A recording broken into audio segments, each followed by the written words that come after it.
Maria, I think this looks like a good start. Uh, in terms of your intro lit review, these seem like this should be a good direction. Uh, I might change my mind when I actually see it, but I don't think like there's nothing here that I'm like, oh no, this seems off.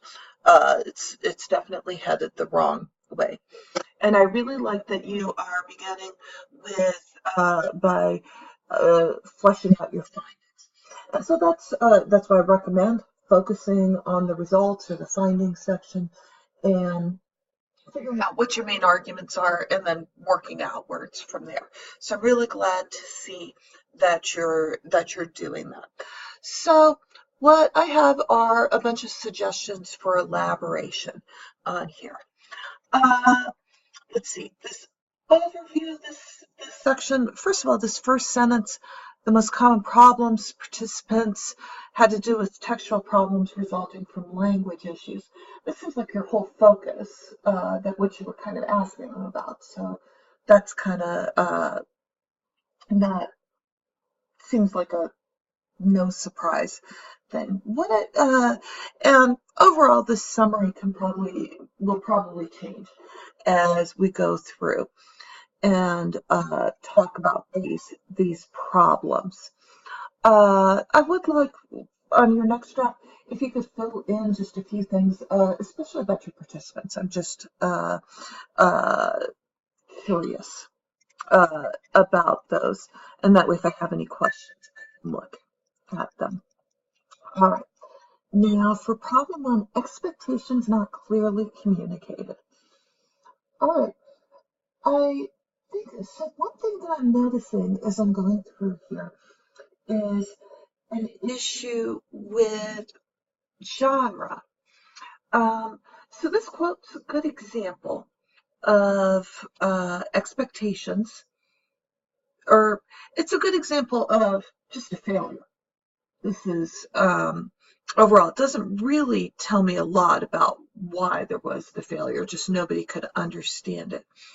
Now, your elaboration here, if I understand this correctly, participant 13 during the interview at first said that NNES peer had problems with grammar and technical language and phrasing.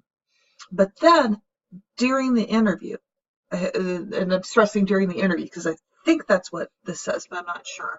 I'm not sure if it's the actual incident. But then during the interview, participant 13 realized that there are larger problems. Uh, this Are these problems about genre or about audience? Okay, so I think you might be uncovering something here that that we could pull out.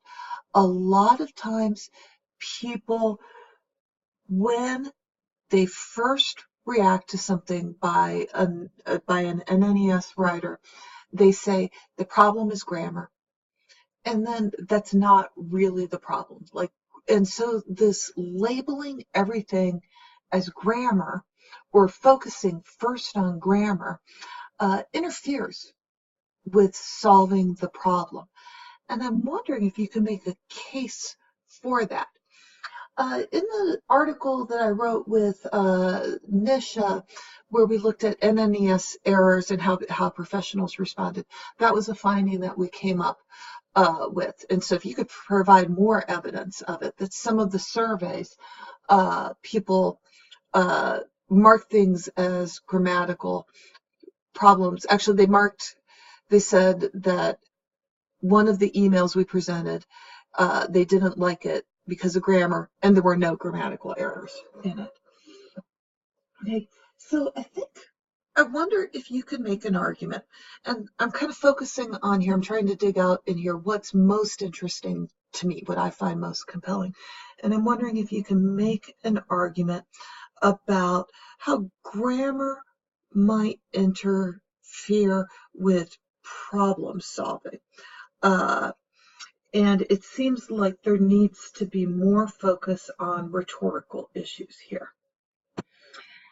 And it seems, and I'd like to see a lot more quotations here, more direct words of the participants, and more examples of this. One option that you have also when doing these quotes is you can quote extended segments of the interview. So you might, so for instance, when you have this, first this, then once pressed, so that raises some questions in my mind. What did you do? What did you say? So you might want to just quote back and forth some of the dialogue of, okay, the participant 13 said blah, blah, blah. Interviewer said, what do you mean? And, exactly what you said, and then their response. And you can do ellipses. You can take out several turns and stuff to get to the main crux of things. And I think that might also help with credibility and showing. And I really want to know what this is in in participant 13's own words here. So I think a lot more quotation and excerpts from the interview, and they can be more extended excerpts. I would really be interested in more misdiagnoses of the problems and of the major issues. I suspect that might be something that comes up multiple times, and I think that could be a very interesting finding and something that we could do to help prepare people to work with NNES, to say you might first have this reaction to the grammar, but try to think about what the larger possible rhetorical issues are. Because as we say in the GCC, like, the rhetorical issues, lack of understanding of what things should look like, lack of understanding of the genre, is a lot easier to fix than grammatical issues, which require years of enculturation. Okay. Now you see here a wide variety of examples of unstated expectations, some focusing on genre and others focusing on presentation and structure of text. But aren't these also genre? Or I'm wondering what you mean. Are there enough things about genre expectations that we might want to make a recommendation that when you're sitting down with somebody from another culture, the very first thing is maybe to go through genre and don't make assumptions that you both understand what genre is. So I'd like to know some more about what these unmet expectations are, and what exactly your participants assumed people would know about genre conventions, presentation structure, that they did not know. Okay, so then you say, so solutions. So you've organized this problem solution. That makes a lot of, problem one, solutions to problem one, problem two, solutions to problem two. I think that works. That's a good way. Obviously, the other alternative might be to list all of the problems, problem one, problem two, problem three, and then in a separate section do solution one, solution two, solution three. I think we're going to have to wait till we get a little bit further to determine which of these alternatives is best. I think this is fine for now. I just want to warn you that at a later stage, or one of your other readers might say, no, I think you should do it the other way. Okay. So is participant 25, and I like how you've done this little shorthand labeling of them. That's really good. So is participant 25, are they advocating kind of a discussion of genre? What information is required, what format it's supposed to be in before beforehand. Um, if it is, it seems like a lot of these things are just related to genre. The problem is the NNES person, that the people have different understandings of what the genre should be. And the solution is to talk about the genre up front. I'm wondering if you can make that argument. Uh, uh, that really fits into contemporary theories, trends in writing studies right now, and in technical communication as well, where genre is kind of a hot topic. Uh, it I again would also, I think, like to see more quotation here, more exact words. Okay, they aren't sure of what to include in sections of text. Okay, so that's genre. What's the expectations for these sections? Um, Now, team members not only outline. So is P17 suggesting as a strategy that? So does P17 think that people should have a discussion about genre up front and expectations up front? Or is P17 advocating like, oh, everybody just go and outline their section and then we'll talk about those outlines? Or is it some of both? We should have a discussion about expectation, everybody outline, we have another discussion here.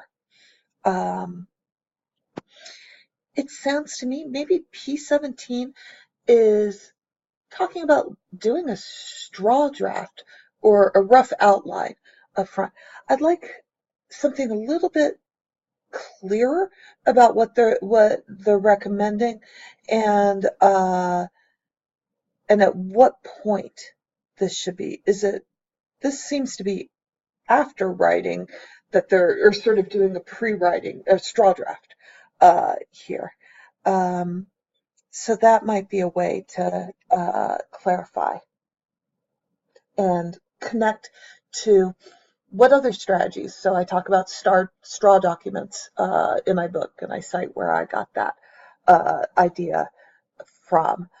So this might be, maybe it's particularly important when you have NNES speakers to do that straw draft, that straw document.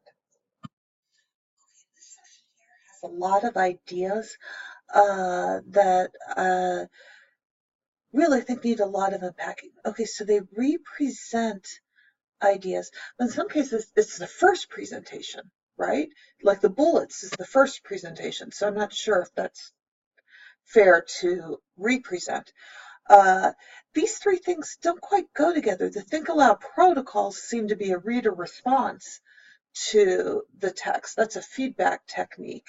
Um, Diagrams. Okay, and again, are these drafting strategies or revision strategies? For bullets, I'm not sure how this recommendation for bullets is different from what was right up here, where P17 suggests that team members outline their sequence. That kind of seems like you can outline with bullets. Okay. All right. So, okay, so here we're just talking through a few bullet points. Now, this seems to be, so who prepares these bullet points? Um, uh, they, the NNES. Okay, so I'm a little bit confused here. So what the they is, who's they? Is it both people? I'm unclear there. And so I've had to, with them is the NNES writer. And so where did these bullet points come from? And then she's going to work the bullet points into a page essay and then go back to bullet points? Is that what it's saying? I'm a little bit confused. I think you can see what's causing that. Okay, now this is interesting to me. The writers often relied on diagrams and visuals to illustrate their ideas for the text. Okay, I would like to know a lot more about that. That sounds really interesting to me. Anything you have on that, and if you uh, could contact people, if you could get an example of some of these sort of, I assume these are like pre-writing diagrams and visuals. I think that could be very interesting. And I want to know, how does this recommendation connect to uh, like the strategy, like a straw document? What does the visual do that maybe a textual straw document doesn't do? So this really intrigues me. I like this idea, and I want to know much more. Um, Okay, this next part, the term represent is really throwing me here because I don't see how you can represent ideas before they begin writing. Uh, this is the first presentation. Uh, okay, and then this right here, P26. So this is definitely on genre, and seems to go with what I was saying above. Um, okay, and how is this not just sort of discussing the genre and expectations in advance? This really seems like it goes more with the previous point. Um, okay, and then the think aloud protocols. Okay, so this is a familiar kind of feedback strategy. This seems like different than the others. So what I heard in the others was, first of all, as a solution, talking through genre expectations up front, and then I heard a bunch of strategies for kind of a pre-writing draft, either an outline of some form, a straw document, or some kind of visual. It's seems like. So if I've misunderstood, please rewrite it to clarify. But those seem to be the two strategies here. This feedback strategy, and if it's only one person who mentioned it, you could include it in here, but it seems a little different. Okay, so those are my thoughts. That's what kind of interests me and intrigues me, and places where I want to know more, and places where I obviously had some confusion and need a lot more clarification and elaboration. I think this is off to a great start. Congrats.